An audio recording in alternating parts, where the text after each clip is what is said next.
Hello everyone, তো তোমরা সব কেমন আছো? আশা করি ভালো আছো। আমিও ভালো আছি। আবারও চলে এসেছি তোমাদের সামনে নিয়ে নতুন কোনো ভিডিও নিয়ে। তো দেখতেই পাচ্ছ আমাদের কেটিএমটার বাতাস নেই, তাই কেটিএমটা একটা বাচ্চাকে দিয়ে বাতাস দিয়ে নিচ্ছি। দেখতেই পাচ্ছ দুই দুবার দিতেই না বাতাস ফুল হয়ে গিয়েছে। তো বাচ্চা বললেও ভুল হবে বলাটা, মানে এতটাই শক্তি ছিল ওদের।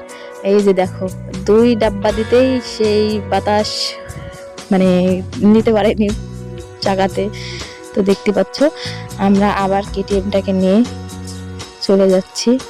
এই যে যেখানে এসেছি কেটিএমটা নিয়ে, আমাদের কেটিএম চালাতে যাই কি বলবো, দুই পা আমার শেষ।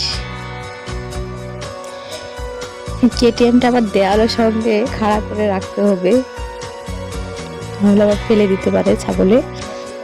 তো এই যে কেটিএমটা রেখে আগাচ্ছি, গুটি গুটি পায়ে এগিয়ে যাচ্ছি। দেখতে পাচ্ছ অনেকটা ভিড়, যেই জন্য গিয়েছিলাম সেই কাজ তো হলো না। আবার কি করব, ঘুরে বাড়ি আসছি। আবার দেখা যাচ্ছে নেক্সট কোনো ব্লগে। টাটা।